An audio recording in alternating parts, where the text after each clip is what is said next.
Hey everybody, welcome to Board Game Heaven. In this episode, I'm taking a look at a game called The Sound of Sirens by Monkeyshine Games, which is on Kickstarter right now as I'm recording this. It's designed by Dries de Geiter and the theme was conceived by Jo Levenburen. The artwork is done by Jeroen van Zwol. And it's a game about being sirens and you're trying to lure a ship onto the rocks. It's a fun racing game. I'll explain the rules to you and then I'll tell you what I think about it. But first, let's set up a game. Party hard on rocks. So the setup for The Sound of Sirens is as follows. First of all, depending on the number of players, you pick that many ships, so 2, 3, or 4. And then you pick the sails that you will be playing with. In a 2-player game, you pick 2 completely different sails so that 2 players have 2 different genres out of the 4. In a 3-player game, you make sure that all 3 players have 1 similar genre and 1 different genre. And in a 4-player game, you make sure that each genre only appears twice. So this is 2 purple, 2 red, 2 yellow, and 2 blue divided amongst those 4 ships. And you simply put away the sails that you don't use. You can put those ships, the sails onto those ships. Then you shuffle your action deck, and bear in mind this is just a prototype, so these are just printed cards in sleeves. The final version will of course have actual printed cards on cardstock. And then from that shuffled deck of cards, you can simply put that to the side somewhere. You pick the top 10 cards and you put them in 2 rows of 5 like this for a 3 and a 4-player game. For a 2-player game, you put out 6 rows. And at the end of these lines here, you put 1 monster for each player. Then you take the Siren deck and you give that a good shuffle and you simply place that on the table somewhere within reach as well. And then you hand out 3 of these action cards to each player and then you're ready to start playing. Off the ship, get off the ship. So the rules of this game are very easy. So first of all, let me explain how the sirens lure the ships. So each player picks one of those ships. And then how that works is these sirens will have a certain color or a certain genre of music. There's rap music, there's rock music, there's ballads and pop music. And whenever one of these cards gets drawn, then that type of siren starts singing. And that player who drew that card will choose one of the ships with the matching symbol, so in this case one of those. And if that's their own ship, then they can advance it 1 spot. But if it's not their own ship, they still have to pick 1 ship to move, so that could be an opponent's ship. There's also cards that have 2 sirens on them, which is a duet.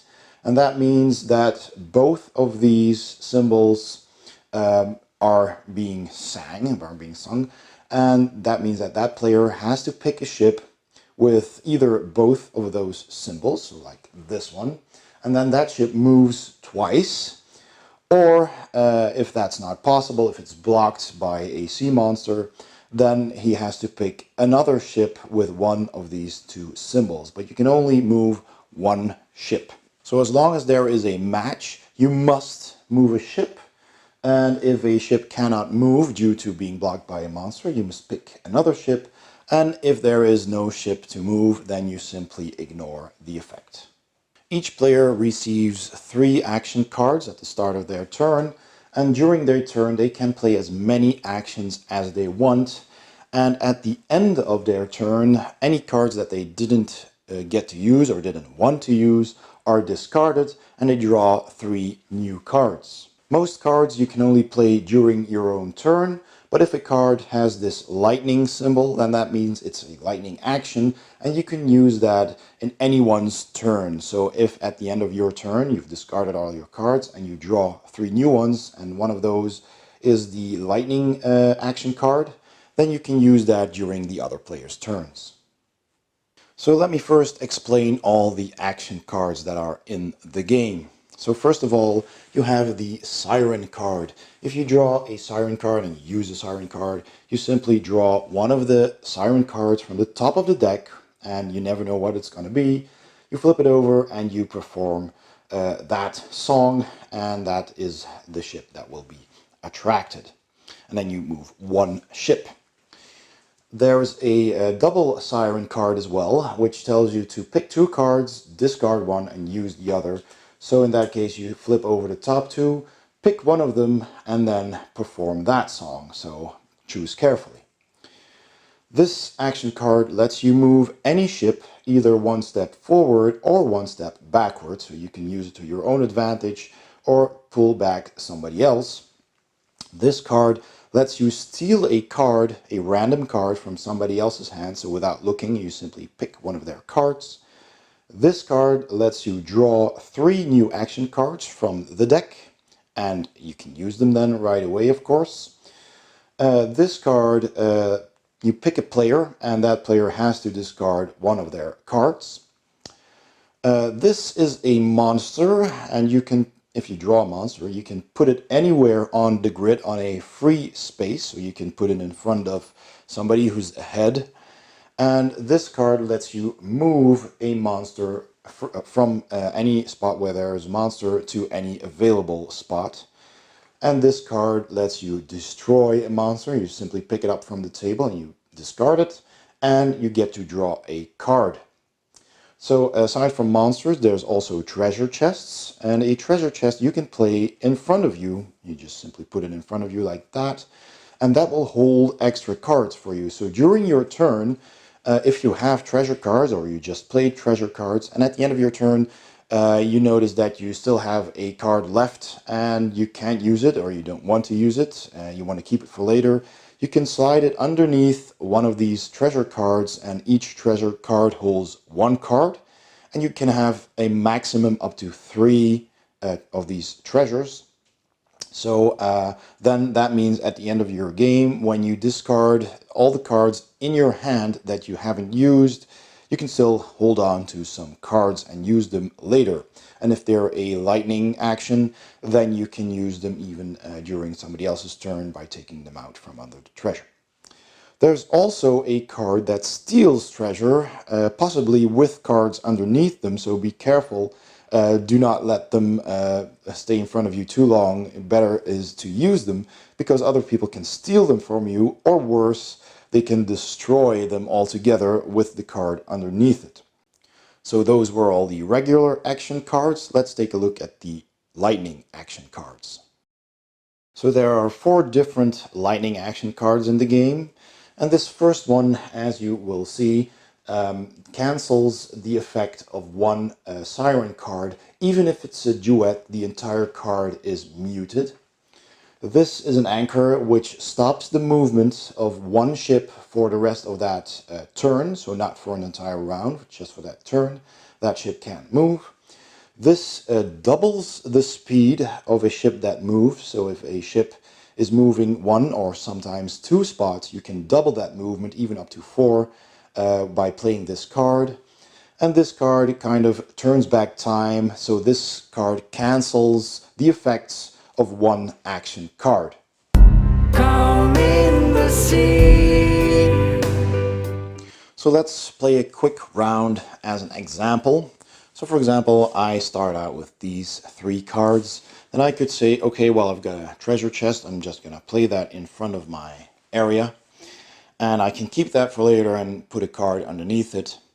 And then I am going to move the monster in my lane, because the monsters need to be gone before the sirens can crash that ship onto the rocks over here in this final row. So I'm going to move that one, and I will place it, let's say, in front of this person. And then that person might say, well, no, I don't want that. If he has a card like this, he could say, nope, I'm going to reverse that effect and cancel out that card. And that monster will stay where it was, and these cards are discarded. And my final card was these 2 sirens. So we flip over the top 2 cards of the siren deck, and there's a wrapper and a rock and a serenade or a ballad. So I check my ship, say if that was my ship. That has the rock symbol. So I'm going to say, okay, I'm going to use this card instead of the other one. And I'm going to lure one ship. And I can choose between that one, or even that one.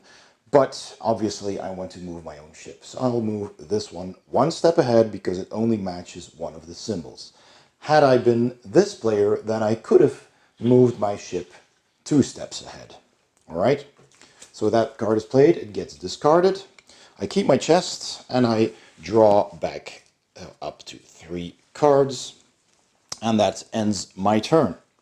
So then the next player's turn is up and they already played one of their flash cards, and they could also have played this card and mute the siren and prevent me from moving, but they're just gonna keep hold of this and also play a siren. They flip over the top card and it's a blue, it's a ballad, and that means either that or that ship has to be moved.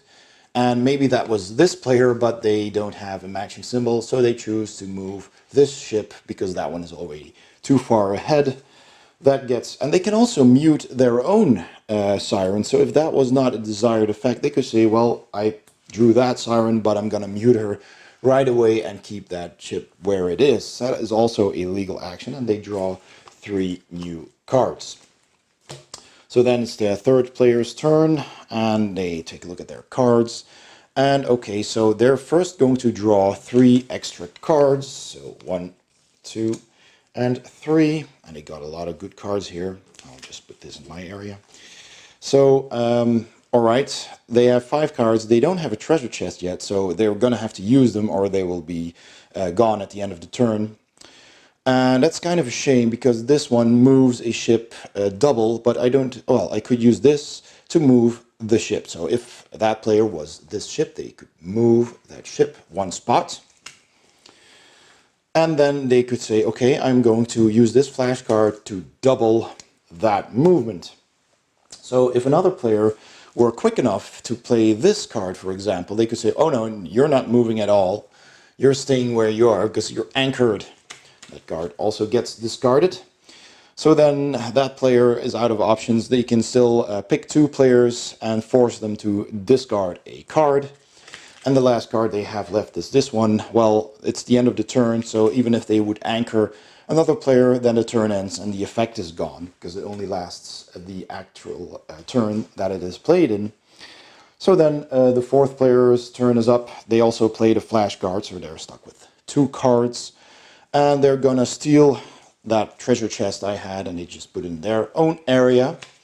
And maybe they're saying, well, I could play this card right now and advance my ship, or you know, move another ship back, but I could also keep a hold of it and put it underneath my chest. Although I would advise to play regular action cards. If you can play them, just play them right away, because somebody might end up stealing your treasure with the card underneath it.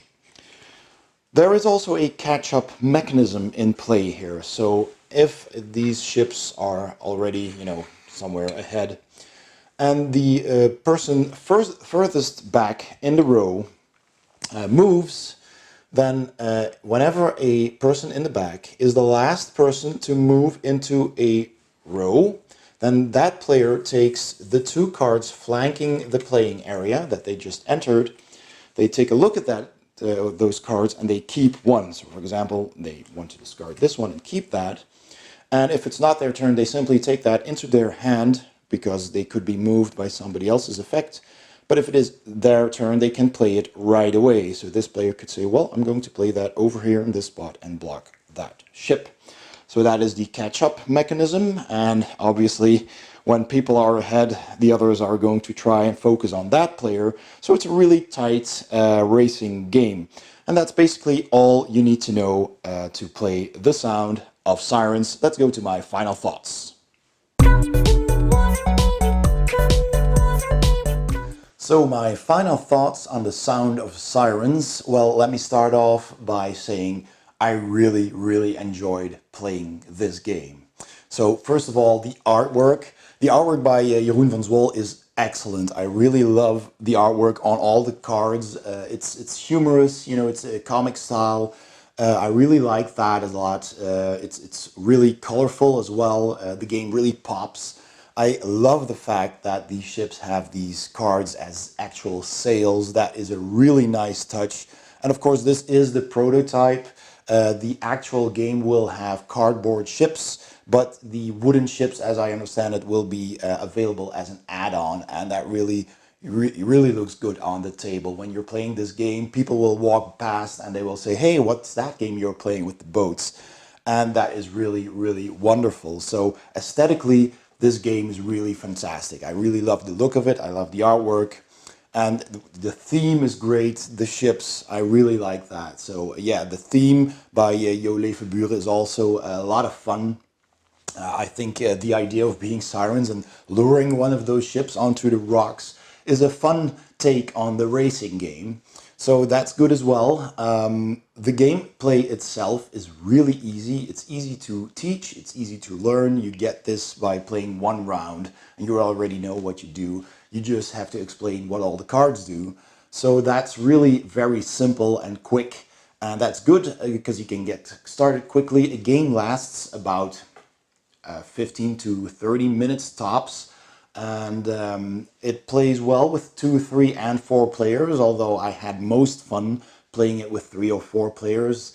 And it is tight until the end, which I really enjoy as well. Because of the catching up mechanism, the last player to enter a row gets those 2 cards and chooses one of them to use. So that's a great catching up mechanism. And obviously when somebody is ahead, then all the other players are going to focus on stopping that person. So it's a really tight race. And it often happened that I played a game where all 4 challengers were at the last row before crashing onto the rocks. So it's really tight until the end, which I also very much enjoy. There is really no runaway leader syndrome here in this game. So that's really good.